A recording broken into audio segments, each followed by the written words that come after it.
তাবুক যুদ্ধের ভিতরে আরেকজন সাহাবী আল্লাহর পয়গম্বর বিশ্ব নবী রাহমাতুল লিল আলামিনের দরবারে আসলো।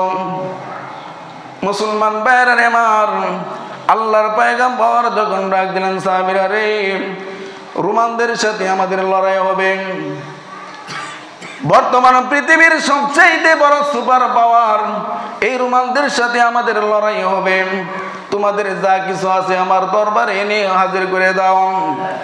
আল্লাহর পয়গম্বর ঘোষণা করার পরে সাহাবায়ে কেরাম যার ঘরের ভিতরে যা ছিল আল্লাহর পয়গম্বরের নিকটে এনে হাজির করে দিলেন। আবু বকর সিদ্দিক ঘরের ভিতরে একটা সুই সুতা পর্যন্ত রাখে নাই।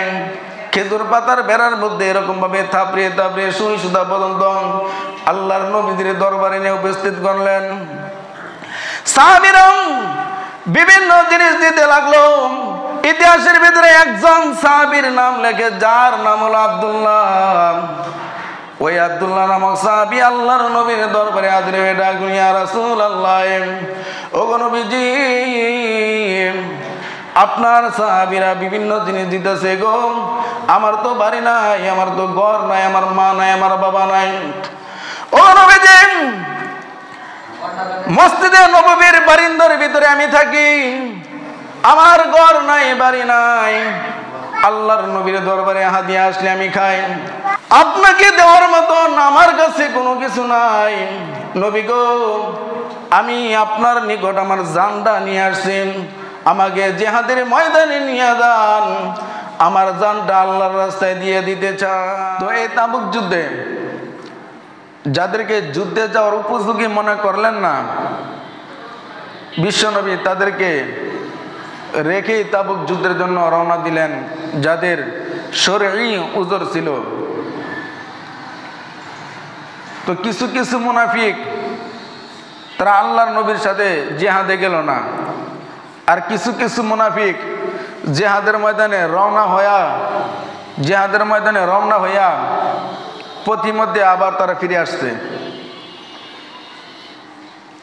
তো সাহাবীদের ভিতরে কয়েকজন সাহাবী এরকম ছিল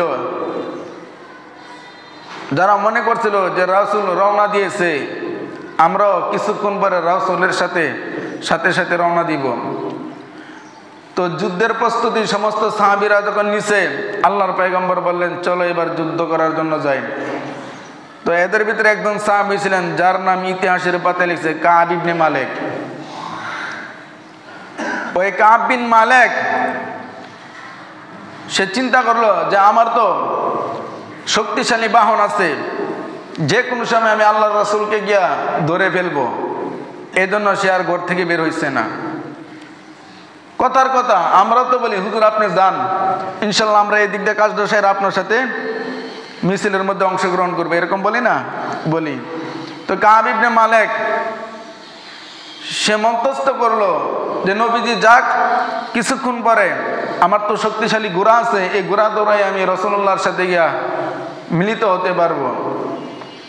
কিন্তু নবীজি তো চলে গেছে। এদিক দিয়ে কাব ইবনে মালিক মনে করে, যাক আরেকটু পরে যামনে। এরপরে সন্ধ্যা যখন ঘনিয়ে আসলো, কাব ইবনে মালিক বলে, এখন তো সন্ধ্যা হয়ে গেছে, কালকা সকালে যামনে। ঠিক আছে, সকাল যখন হয়েছে রৌদ্রের প্রখরতা অনেক বেশি, বিকালে যামনে। এরকম করতে করতে 2 দিন অতিক্রান্ত হয়ে গেছে। এখন তার আর মনে চাইতেছে না যে 2 দিন হয়ে গেছে, এখন আর গিয়া কি লাভ। দেখেন না, আমাদের মাদ্রাসার ছাত্ররা একদিন যখন বাধা করছে, পথের মধ্যে আরেক ছাত্র লোকে দেখা হয়েছে, তুমি যে কালকা গেছো না মাদ্রাসার চান্দু, আজকে মাদ্রাসায় যাও, তোমার আজকে উস্তাদে বলছে বুঝাইবো খেলা। তখন হ্যাঁ মনে করছে উস্তাদ তো খুব মারবো। এরপরের দিন বাপ মা বুঝাই সুঝাই আবার মাদ্রাসা পাঠাইছে। প্রতিমধ্যে আরেক ছাত্রের সাথে দেখা, যে তুমি 2 দিন বাধা করছো, একদিন বাধা করলে যে ফিটা 2 দিন বাধা করছো, এবার তুমি বুঝবা খেলা। তো সে মনে মনে ভাবতেছে, একদিন বাধা করলে তো ফিটার অভাব নাই, আর 2 দিন বাধা করছি, মায়ের তো ডাবল করবো, কি কন? এখন সে আর যায় না। এরকম আছে না নাই? বহুত আছে।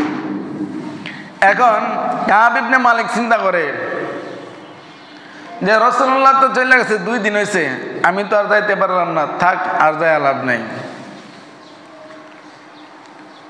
কিন্তু কাব ইবনে মালিক এমন একজন সাহাবী যে প্রকৃত পক্ষেই নবী করিম সাল্লাল্লাহু আলাইহি সাল্লামকে মনে প্রাণে ভালোবাসে, কিন্তু শয়তান তারে অলসতার প্ররোচনা দিল,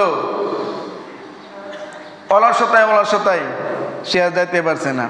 এদিক দিয়ে কিছুদিন যাওয়ার পরে আল্লাহর নবী বিশ্ব নবী রাহমাতাল লিল আলামিন রোমানদের সাথে যখন জিহাদ করার জন্য আল্লাহর পয়গম্বর 30,000 সাহাবীর বাহিনী নিয়ে চলে গেলেন, যেই যুদ্ধের ভিতরে রাসূলুল্লাহ নিজে অংশগ্রহণ করেছেন, এই খবর যখন রোম বাহিনীর কাছে পৌঁছে গেল, তারাও বুঝে ফেলেছে যে যুদ্ধের ভিতরে মুহাম্মদ স্বয়ং সম্পূর্ণভাবে নিজে এখানে উপস্থিত হয়েছেন, এই যুদ্ধের ভিতরে আমাদের জেতার কোনো সম্ভাবনা নাই।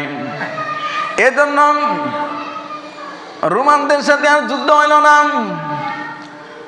আল্লাহর পয়গম্বর জিহাদ থেকে ফিরে আসবেন, এই সংবাদ যখন মদিনার মধ্যে ছড়ে গেল, এই মুহূর্তে মদিনার যে সমস্ত মুনাফিকরা আল্লাহর পয়গম্বরের সাথে জিহাদের মধ্যে গেল না, তারা বিভিন্ন রকমের এনিয়ে বিনিয়ে বিভিন্ন রকমের নাট্যকথা ওরা সাজাইল।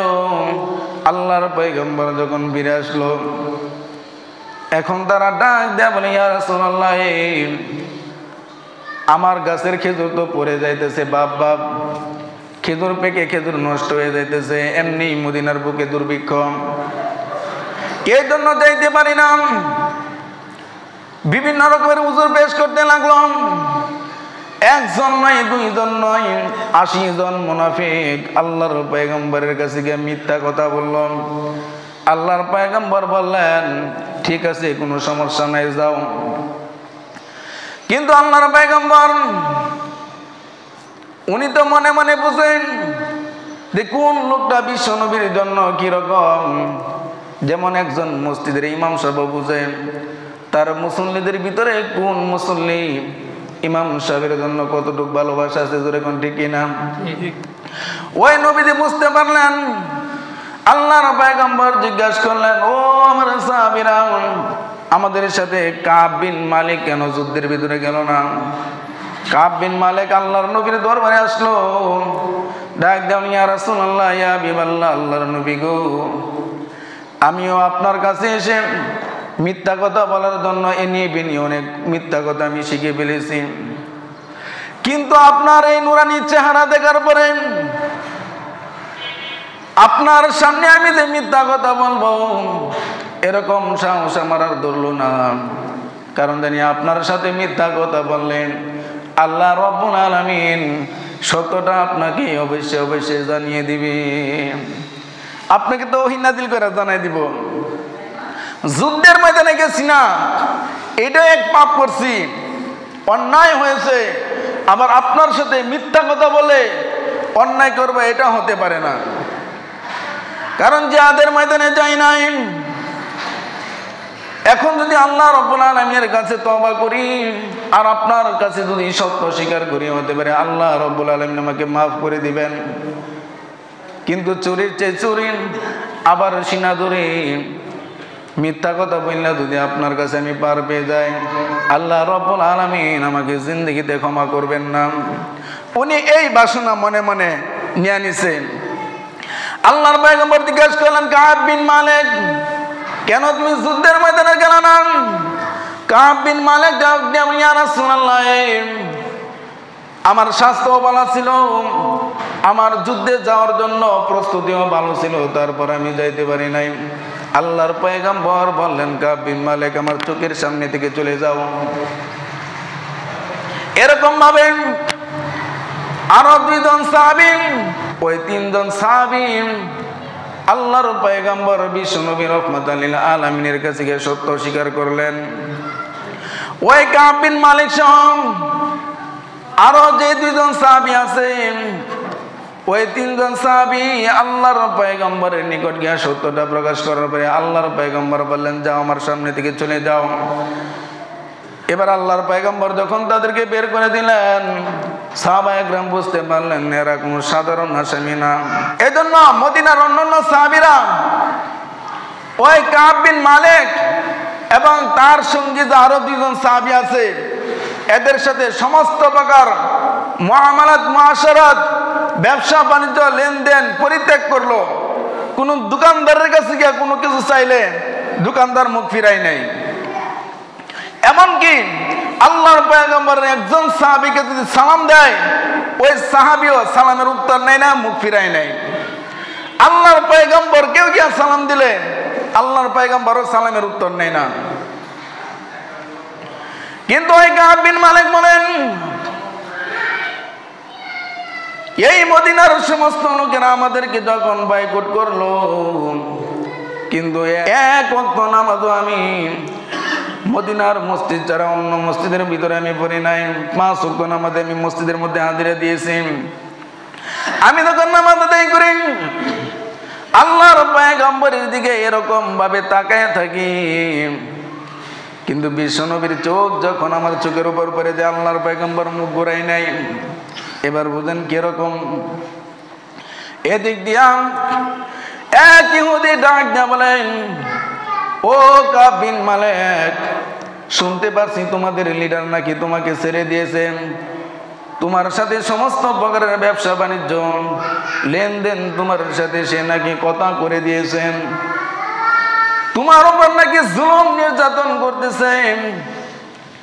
তুমি যদি কিছু না মনে করো, আমার দেশের বাদশা বলেছেন তুমি যদি আমাদের দলে, ইহুদিদের দলে যদি তুমি যাইবার চাও, তাহলে তোমাকে শান শওকতের সাথে তোমাকে নেওয়া হবে। কাব বিন মালিকের হাতে এই চিঠিটা পৌঁছার পরে আল্লাহর পয়গম্বরের সাহাবী ওই চিঠিটাকে নিয়ে গেলেন চুলার কাছে, একদম আগুনে পুড়ে দিলেন। এরকম ভাবে নিজের আত্মীয় স্বজন ওই তিনজন সাহাবীর সাথে কোনো কথাবার্তা বলে না। আহারে এমন পরিস্থিতি সৃষ্টি হলো, 5 ওয়াক্ত নামাজ মসজিদের মধ্যে পড়ে সেই ঘরের ভিতরে দরজা জানালা বন্ধ করে যায় নামাজ বিছাইয়া আল্লাহ রাব্বুল আলামিনের কাছে কান্নাকাটি করে আর তওবা করেন। একদিন নয়, 2 দিন নয়, এরকম ভাবে 40 দিন যখন পার হয়ে গেল, আল্লাহর পয়গম্বর ওই তিনজন সাহাবীকে ডাকালেন, ডাক দেবেন, সাহাবীরা আজকে থেকে তোমাদেরকে আমি বিশ্ব নবী বলতেছি, আজকে থেকে তোমরা 3 জন তোমরা তোমাদের স্ত্রীদের নিকট যাইবা না। স্ত্রীদেরকে বললেন তোমরা তোমাদের স্বামীকে পরিত্যাগ করো। সাহাবী বলছে, ইয়া রাসূলুল্লাহ, আমরা কি আমাদের স্ত্রীদেরকে তালাক দিয়ে দিব? বলছে না, তালাক দিবা না, কিন্তু তাদের কাছে যাইবা না। আল্লাহর নবী 40 দিনের মাথায় এই আইন জারি করছে। এবার হযরত কাব বিন মালিক তার স্ত্রীরে গিয়া বলেন, স্ত্রীরে যাও তুমি তোমার বাপের বাড়িতে চলে যাও, যখন আল্লাহর রাসূল আমাদের ব্যাপারে কোনো ফয়সালা দিবেন তখন তোমাদের সাথে আমরা মিলিত হব।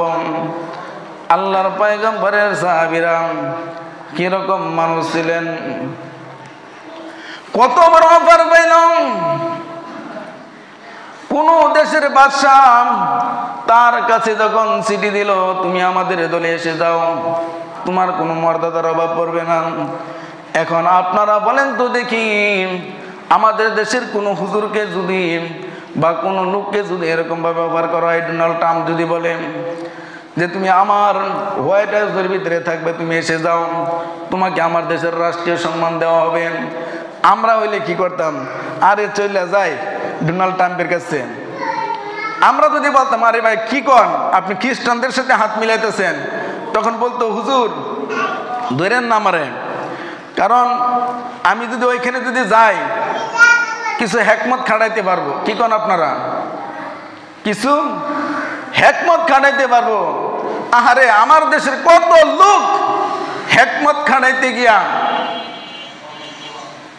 আল্লাহর নবীদের সুন্নতের উপর আঘাত করছে, হেকমত খাটাইতে গিয়া দিন থেকে বের হয়ে গেছে, এরকম বহু ঘটনা, বহু নমুনা আছে, জোরে কোন ঠিক কিনা। এক ছেলে দেখলাম যুবক অবস্থায় দাঁড়িয়ে রেখেছেন, এই জন্য তার বাবা মা আমার কাছে এসে অভিযোগ করে, হুজুর আমার সন্তান এই অল্প বয়সে দাঁড়িয়ে রাখছেন, তার একটু বুড়া বুড়া মনে হয়, অথচ আমি বাবা এখন পর্যন্ত আমি দাঁড়িয়ে রাখি নাই, আমার চাইতে আমার সন্তানকে বড় দেখা যায়, একটু বুঝাইয়া সুঝাইয়া বলেন না আমার সন্তান যেন তার দাঁড়িয়ে না রাখে। এরকম বাবা আছে না নাই? অনেক বাবা মা সমাজের ভিতরে দেখেছি নিজের সন্তানদের ব্যাপারে অনেক আফসোস করে বলে, আরে তার এত কষ্ট করে শরীরের গাম ফালাইয়া ওই লোকটাকে, আমার সন্তানকে আমি লেখাপড়া করাইছি, অল্প বয়সে দাঁড়িয়ে রাখিয়া সে আমার সব কিছু শেষ করে ফেলেছে। বাপের ধারণা হলো ছেলেকে ইউনিভার্সিটি পাস করে আনছি, এখন সন্তান যদি দাঁড়িয়ে রাখে তাহলে তাকে ভালো কোনো পরিবারে তাকে বিবাহ করাইতে পারবো না। কি কোন আপনারা? কারণ আমাদের সমাজের ভিতরে ম্যাক্সিমাম মানুষে দাড়িওয়ালা মানুষ পছন্দ করে না। চিন্তা করছেন? ম্যাক্সিমাম মানুষে মেয়েরা দাড়িওয়ালা পুরুষের কাছে বিবাহ বসতে চায় না, বুড়া বুড়া লাগে, এই বেটার কাছে কেমন বিয়া বমু। অনেক গার্ডিয়ান বলছে, হুজুর আমার সন্তান আমার সব শেষ করে দিছে। আরে চাচা কি হয়েছে? কয় আরে ইউনিভার্সিটি পাস করে আনছি। হ্যাঁ কি অল্প বয়সে দাঁড়িয়ে রাখার কথা কইছিলাম, হ্যাঁ তো পরেও রাখতে পারতো, এখন দেখে তো দাঁড়িয়ে রাখলো, হ্যাঁ রে আমি কেমনে কি করি। বহু সন্তান দাঁড়িয়ে রেখেছে, নামাজ পড়েন, আলেম ওলামাদের সাথে সঙ্গ দেয়, দিনের কাজের ভিতরে সঙ্গ দেয়। এবার তখন আর্মির ট্রেনিং দিতে গেছেন, এবার ওইখানে বলছে, অফিসার বলছে দাড়ি কাইটাই তুইব নাহলে তোমার চাকরি দিব না। বাস্তব ঘটনা আপনাদেরকে শোনাইতেছি। একজন নয়, দুইজন নয়, আমার বহু ছাত্র আছেন যাদেরকে আমার দর্শের ভিতরে আমি পড়াইছি, এরা দাড়ি কাটছে। তো জিজ্ঞাসা করলাম, দাড়ি কাটছত কে? কয় হুজুর দাড়ি না কাটলে অফিসার তো চাকরি দিবে না। বলছে দাড়ি কাট, নাহলে তোদেরকে চাকরি দিব না। আমাকে ওরা বোঝায়, হুজুর এটার ভিতরে হেকমত আছে, দাড়ি না কাটলাম ওই যদি আমি যদি আর্মির চাকরি নিতে পারি বা পুলিশের চাকরিতে যদি আমি জয়েন করতে পারি তাহলে ভবিষ্যতে ইসলামের জন্য অনেক কিছু করব। তুমি যেই জায়গার ভিতরে ইসলামকে নগদ জবাই কইরা, যেই জায়গার ভিতরে ইসলামকে নগদ জবাই কইরা তুমি পুলিশের চাকরি বা আর্মির চাকরি নিছো, ওইখানে যাওয়ার পরে যে তুমি ধরে ধরে হুজুর জবাই করবা না, এর নিশ্চয়তা কে দিবে? যেরকম ঠিক কিনা? আমাকে হাত মাস 12-13 দিয়ে বুঝাও না। চাকরি নিতেছ দাড়ি কাইটা, চাকরি নিতেছ ঘুষ দিয়া, অবৈধ পন্থায় চাকরি নিতেছ, আর তুমি ভাবতেছ আমি হেকমত কৌশল অবলম্বন করতেছি, এ কৌশল করে তুমি পরবর্তীতে ইসলামরে তুমি জয় করে ফেলবা। তোমার মতন মুসলমানের দ্বারা ইসলামের এক আনার উপকার হবে না। জোরে কোন ঠিক কিনা? ইসলামকে নগদ জবাই কইরা পরবর্তীতে ইসলামের সে ভালো করবে, এটা কোন কাজ হইল? তো মুসলমান ভাইরা, ওই সমস্ত সাহাবীরা আল্লাহর পয়গম্বর বিশ্ব নবী রাহমাতুল লিল আলামিনের দরবার থেকে চলে আসলো। এখন আর স্ত্রীদের কাছে যায় না। একদিন নয়, 2 দিন নয়, 10 দিন যখন হয়ে গেল, এদিক দিয়ে 40 দিন পার হইল, আর 10 দিনের মাথায় 50 দিন যখন হয়ে গেল, ওই 50 দিনের মাথার ভিতরে আল্লাহ রাব্বুল আলামিন জিবরাইল আমিনকে দিয়া বিশ্ব পয়গম্বরের কাছে কোরআনের আয়াত নাযিল করে জানালেন। ডাক দিয়া বলেন, ইয়া রাসূলুল্লাহ, ইয়া হাবিবাল্লাহ, আল্লাহ নবী গো, আপনার এই 3 জন সাহাবী এই পরিমাণে তওবা করেছেন, আল্লাহ রাব্বুল আলামিন তাদের তওবাকে কবুল করে।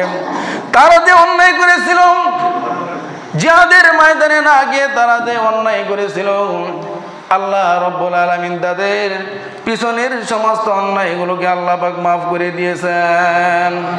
আল্লাহ মাফ করে দিছে, আর কোনো সমস্যা নাই। কাব বিন মালিক বলেন, আমি ফজরের নামাজ আদায় করতেছিলাম, হঠাৎ করে পাহাড়ের উপর থেকে বিকট একটা আওয়াজ শুনতে পেলাম।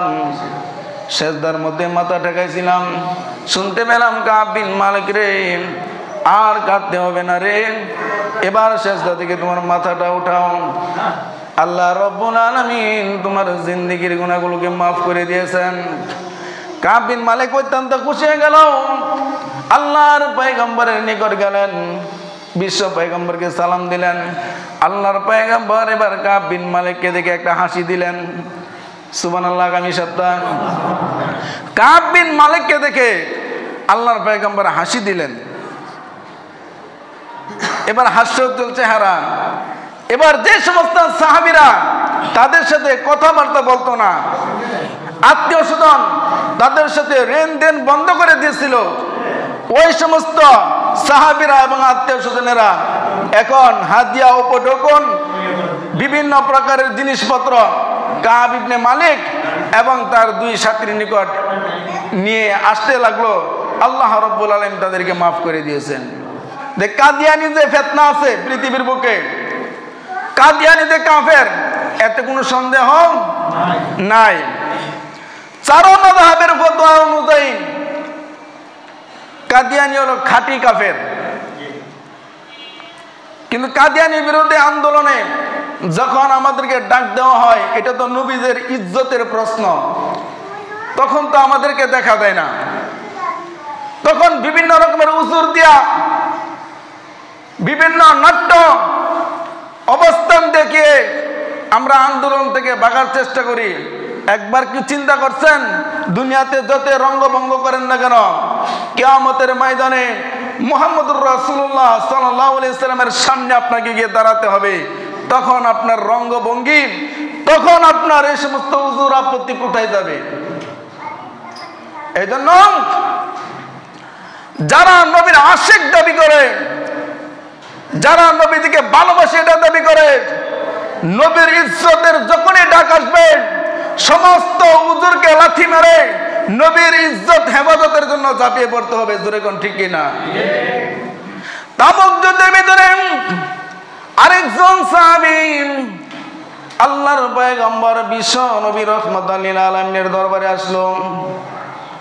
মুসলমান ভাইরা রে আমার, আল্লাহর পয়গম্বর যখন ডাক দিলেন, সাহাবীরা রে, রোমানদের সাথে আমাদের লড়াই হবে। বর্তমান পৃথিবীর সবচেয়ে বড় সুপার পাওয়ার, এই রোমানদের সাথে আমাদের লড়াই হবে। তোমাদের যা কিছু আছে আমার দরবারে এনে হাজির করে দাও। আল্লাহর পয়গম্বর ঘোষণা করার পরে সাহাবায়ে কেরাম যার ঘরের ভিতরে যা ছিল আল্লাহর পয়গম্বরের নিকটে এনে হাজির করে দিলেন। আবু বকর সিদ্দিক ঘরের ভিতরে একটা সুই সুতা পর্যন্ত রাখে নাই। খেজুর পাতার বেড়ার মধ্যে এরকম ভাবে থাপড়িয়ে থাপড়িয়ে সুই সুতা পর্যন্ত আল্লাহর নবীদের দরবারে নিয়ে উপস্থিত করলেন। সাহাবীরা বিভিন্ন জিনিস দিতে লাগলো। ইতিহাসের ভিতরে একজন সাহাবীর নাম লেখে, যার নাম হলো আব্দুল্লাহ। ওই আব্দুল্লাহ নামক সাহাবী আল্লাহর নবীর দরবারে হাজির হয়ে ডাকলেন, ইয়া রাসূলুল্লাহ, ওগো নবীজি, আপনার সাহাবীরা বিভিন্ন জিনিস দিতেছে গো, আমার তো বাড়ি নাই, আমার তো ঘর নাই, আমার মা নাই, আমার বাবা নাই। ও নবীজি, মসজিদে নববীর বারিন্দার ভিতরে আমি থাকি, আমার ঘর নাই, বাড়ি নাই। আল্লাহর নবীর দরবারে হাদিয়া আসলে আমি খাই, আপনাকে দেওয়ার মতন আমার কাছে কোনো কিছু নাই। নবী গো, আমি আপনার নিকট আমার জানটা নিয়ে আসছি, আমাকে জিহাদের ময়দানে নিয়ে যান, আমার জানটা আল্লাহর রাস্তায় দিয়ে দিতে চাই।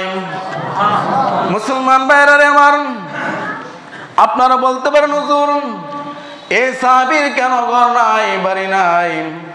আহারে, ইসলামের ইতিহাসের ভিতরে লেখেন, ওই সাহাবীও কিন্তু একজন ধনী বাবার সন্তান ছিল। ধনী বাবার সন্তান ছিল। বিশ্ব নবী রাহমাতুল লিল আলামিনের দরবারে কেন আসা যাওয়া করেন? তার বাবা নাই, ছোটবেলা তার বাবা মরে গেছে, চাচা তার দায়িত্ব গ্রহণ করেছে। চাচা ডাক দিয়ে বলেন, আব্দুল্লাহ রে, ও আব্দুল্লাহ, তুই মুহাম্মদের দরবারে আর যাওয়া আসা করবি না। তুই যদি মুহাম্মদের দরবারে যাস, আমার বাড়ি থেকে তোকে বের করে দেব। কারণ ছোটবেলা তোর বাবা ছিল না, বাবার মতো আদর দিয়ে আমি চাচা তোরে বড় করছি। এখন তোর ধন সম্পদের কোনো অভাব নাই। আরে আব্দুল্লাহ, আমি চাচা তোরে বলতেছি, সাবধান, তুই কিন্তু মুহাম্মদের দরবারে যাবি না। এবার আব্দুল্লাহ ডাক দিয়ে বলেন, চাচা, আপনার ধন সম্পদের লোভ দেখায় আমার কোনো লাভ নাই। আপনার ধন সম্পদ কেন, প্রয়োজনে আমি গোটা দুনিয়া ছাড়তে পারি, তারপরেও একটা মুহূর্তের জন্য বিশ্ব নবীর দরবার ছাড়তে রাজি না। চাচা এবার ডাক দিয়ে বলেন, আমার বাড়িঘর ছাড়বা তো দূরের কথা, তোমার পরনে যে কাপড়গুলো আছে, কাপড়গুলো তো আমি চাচার কিনা। তোমার শরীরে যে জামা আছে, লুঙ্গি আছে, এটা আমার টাকার কিনা। আমার জামা, আমার লুঙ্গি দিয়া দাও। এবার আব্দুল্লাহ ডাক দিয়ে বলে, চাচা, আপনি যদি আমার শরীর থেকে জামা আর লুঙ্গি যদি খুলে নেন, তারপরেও আমি বিশ্ব নবীর দরবার ছাড়ব না। কারণ আল্লাহর পয়গম্বরের জবান থেকে শুনেছি, কিয়ামতের কঠিন ময়দানে মানুষগুলো যখন আল্লাহ রাব্বুল আলামিনের দরবারে উঠবে, উলঙ্গ অবস্থায় উঠবে, উলঙ্গ অবস্থায় উঠবেন। তার ভিতরে যদি ঈমান আমল যদি ভালো না থাকে, আল্লাহ রাব্বুল আলামিন তাকে উলঙ্গ অবস্থায় জাহান্নামে দিয়ে দিবেন। সুতরাং দুনিয়াতে ইজ্জত সম্মান সবকিছু হারাইতে পারি, কিয়ামতের ময়দানে আল্লাহ এবং তার রাসূলকে হারাইতে রাজি না। চাচা এবার ডাক দিয়ে বলেন, আরে আব্দুল্লাহ, যাও, তোমার কাপড়গুলো দিয়ে আমার কাছ থেকে চলে দাও। এবার আব্দুল্লাহ সব কিছু ছেড়ে দিলেন, নিজের জামা জোড়া পর্যন্ত খুলে উলঙ্গ অবস্থায় চাচার বাড়ি থেকে বের হয়ে গেছে। মায়ের দরবারে গিয়ে ডাক দিলেন, মা, এক টুকরা কাপড় দিবেননি আপনার সন্তানকে?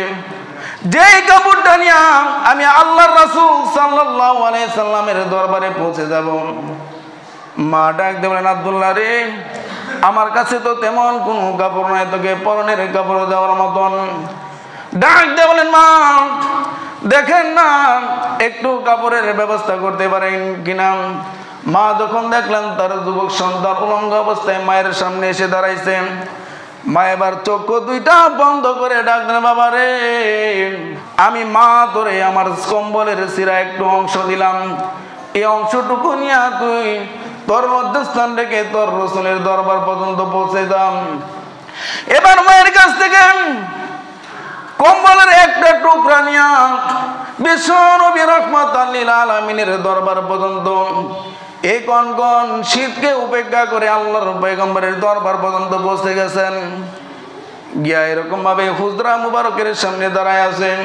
কখন আল্লাহর পয়গম্বর বের হয়, বিশ্ব নবী যখন রাত্রের বেলা তাহাজ্জুদ নামাজ পড়ার জন্য আল্লাহর পয়গম্বর যখন ঘর থেকে বের হলেন, আল্লাহর পয়গম্বর দেখলেন একজন সাহাবী, একজন লোক এখানে দাঁড়াইয়া কনকনে শীতের ভিতরে কাঁপতেছেন, সুদা হয়ে দাঁড়াইতে পারে না, বাঁকা হয়ে কাঁপতেছে। বিশ্ব নবী জিজ্ঞাসা করলেন, আরে আল্লাহর বান্দা, কে রে তুই? এমন কনকনে শীতের ভিতরে পরনের মধ্যে কোনো কাপড় নাই, ভালো করে দাঁড়াইতেও পারস না, এই কনকনে শীতের ভিতরে কেন তুই এরকম ভাবে কাঁপতেছিস? ডাক দেন, ইয়া রাসূলুল্লাহ, ইয়া হাবিবাল্লাহ, আপনি কি আমাকে চিনতে পারেন না? আমি হলাম আপনার সাহাবী আব্দুল্লাহ, যার নাম ছিল কিছুদিন পূর্বে আব্দুল উজ্জা। ও নবীজি, ইসলাম ধর্ম গ্রহণ করার পরে আপনি আমার নাম দিয়েছেন আব্দুল্লাহ, আমি হলাম আপনার সাহাবী আব্দুল্লাহ। আল্লাহর পয়গম্বর ডাক দিয়ে বলেন, আব্দুল্লাহ, তোর এই অবস্থা কেন? আমি তো জানি আমার আব্দুল্লাহ ধনী বাবের সন্তান, সকালবেলা যেই পোশাক পরিধান করে সন্ধ্যাবেলা সেই পোশাককে খুলে নতুন পোশাক পরিধান করেন, কিন্তু আমার আব্দুল্লাহর এই অবস্থা কেন? এক টুকরা কম্বল দিয়া নিজের লজ্জাস্থানকে ঢেকে রেখেছেন। সোজা হয়ে দাঁড়াতে পারে না, কোন কোন শীতের মধ্যে সে কাঁপতেছেন। ডাক দিলেন, নবীজি কেন আপনার দরবারে আসা যাওয়া করি? এই জন্য আমার চাচা বলেছে, আব্দুল্লাহ রে, তুই যদি মুহাম্মাদের দরবার না ছাড়স রে, তাহলে আমার ধন সম্পদ থেকে তোকে বঞ্চিত করব, এমনকি তোর শরীরের পোশাকগুলো আমি খুলে রেখে দেব। ওগো নবীজি, আমার চাচা আমাকে ধন সম্পদ থেকে আমাকে ত্যায্য করেছেন আর আমার পোশাকগুলো খুলে রেখে দিয়েছেন।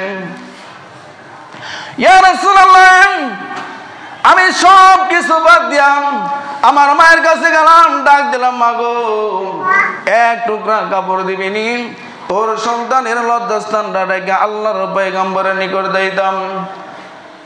ইয়া রাসূলুল্লাহ, আমার মা আমাকে এক টুকরা কাপড় দিয়েছে। বিশ্বনবী এমন কান্নাকাটি করতেছে, তার কথা শোনার পরে, তার কথাগুলো শোনার পরে আল্লাহর পয়গম্বর আর চোখের পানি ধরে রাখতে পারলেন না। আল্লাহর পয়গম্বর কান্দেন। আব্দুল্লাহ ডাক দেন, ইয়া রাসূলুল্লাহ, ওগো নবীজি কান্দেন না গো, আপনার চোখের পানি মুছে ফেলেন। আমার চাচা, আমার পরিবার পরিজন আমার সাথে যে দুর্ব্যবহার করেছে, ওগো নবীজি ঘর ছাড়ছি, বাড়ি ছাড়ছি, সব কিছু ছেড়ে দিয়েছি, এমনকি শরীরের পোশাক পর্যন্ত আমি ছেড়ে দিয়েছি, কিন্তু আপনার এই নুরানি চেহারা যখন আমি একবার দেখতে পেয়েছি, আমি আব্দুল্লাহর মনের সমস্ত দুঃখ আমি ভুলে গিয়েছি। আল্লাহর পয়গম্বর ডাকতেন, আব্দুল্লাহ আইন, আমার হুজরা মুবারকের ভিতরে আইন। আল্লাহর পয়গম্বর ঘরের ভিতরে নিলেন। বিশ্বনবী তার পরনের দুইটা জামা আব্দুল্লাহকে দান করলেন। মুসলমান ভাইরা আমার, এবার একটু জোরে সুরে বলেন তো দেখি, আল্লাহর পয়গম্বরের পোশাকের দাম আছে না নাই? আল্লাহর নবীদের পোশাকের দাম আছে না নাই? খাদিজাতুল কুবরা উনি ইন্তেকালের সময় ডাক দিলেন, ইয়া রাসূলুল্লাহ, আমি তো মারা যাব, কিন্তু নবী গো, আপনার কাছে আমার শেষ ওসিয়ত হলো, আমি যেদিন মারা যাব আপনার একটা জুব্বা মুবারক দিয়ে আমাকে কাফনের ব্যবস্থা করবেন। কেন জানেননি? ইয়া রাসূলুল্লাহ, আমার বিশ্বাস হলো বিশ্ব নবীর জামা যদি আমি খাদিজার পরনে থাকে, তাহলে কবরে আমার কোনো আযাব হবে না, কবরে মুনকার নাকির ফেরেশতা আমাকে প্রশ্ন করতে পারবে না, আপনার জামার উসিলায় আল্লাহ রাব্বুল আলামিন আমাকে মাফ করে দিবে। মুসলমান ভাইরা আমার, আল্লাহর পয়গম্বর তারে দুইটা জামা দিলেন। এবার জামা পাওয়ার পরে তারা টাইটেল পাল্টে গেল। আগে ছিল আব্দুল্লাহ, এখন তার টাইটেল হয়ে গেল আব্দুল্লাহ জুল বাদাদাইন। ও আব্দুল্লাহ, বিশ্ব নবী রাহমাতাল লিল আলামিনের নিকট আল্লাহর পয়গম্বর জিজ্ঞাসা, আব্দুল্লাহ রে, তোর মনে কোনো আশা আসেনি?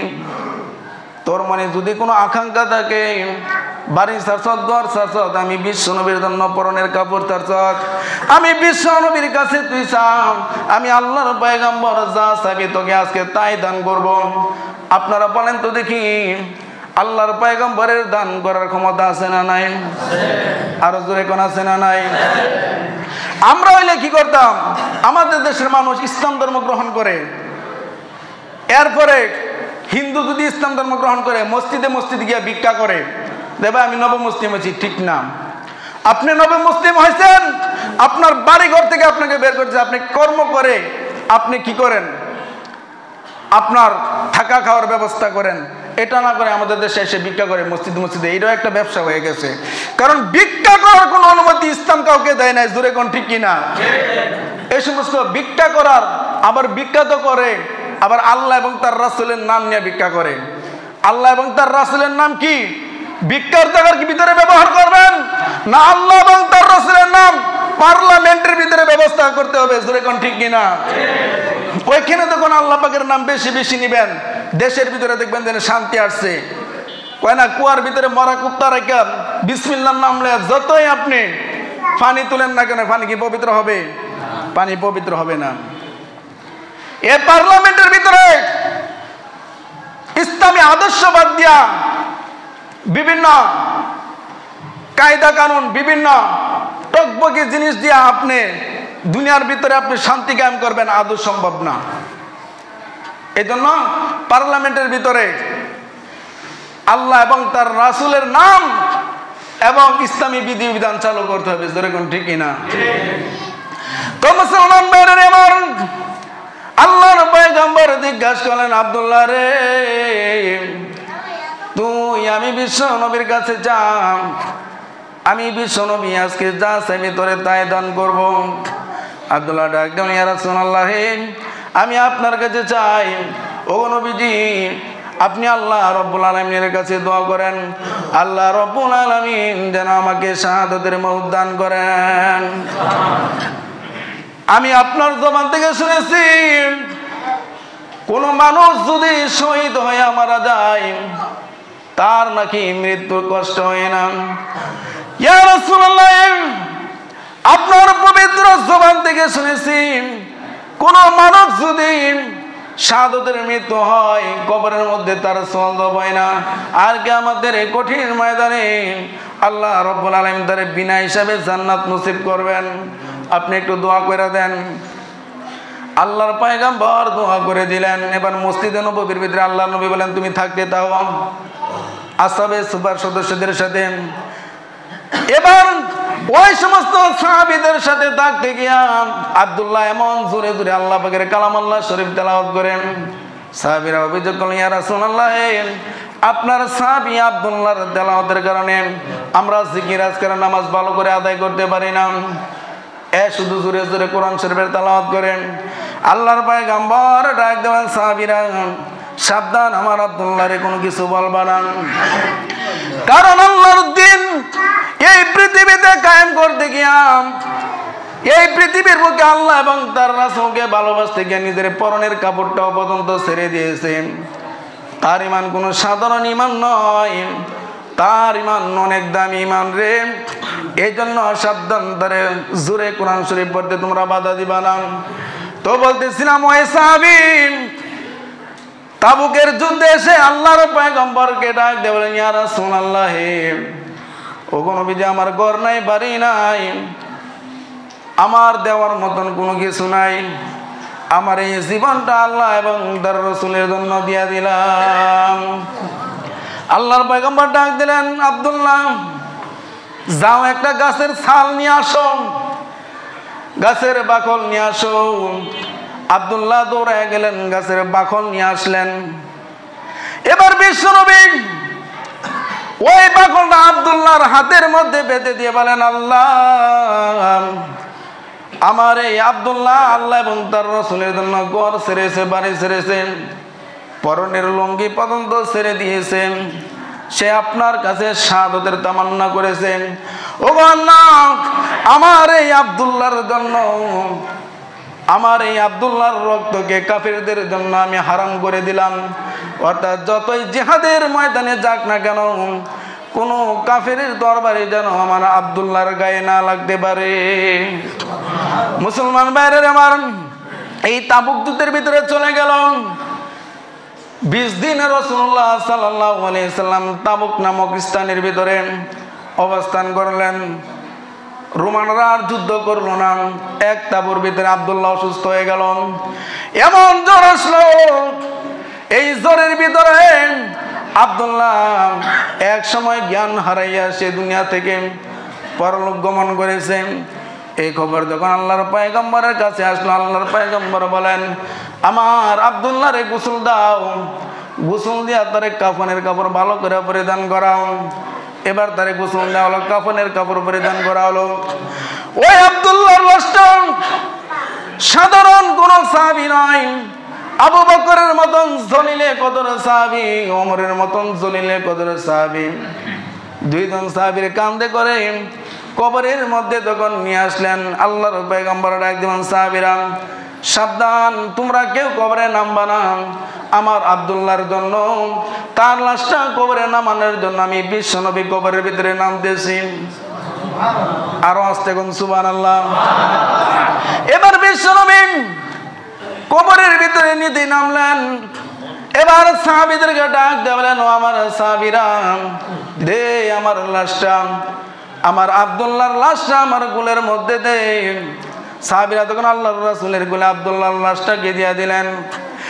এই আব্দুল্লাহর লাশটাকে বিশ্বনবী নিজের হাত মুবারকের ভিতরে নিয়ে কুলের মধ্যে নিয়ে এরকম ভাবে উপরের দিকে ধরে বলে, আল্লাহ আমি আমার আব্দুল্লাহর প্রতি খুশি, তুমিও আমার আব্দুল্লাহর প্রতি খুশি হয়ে যাও।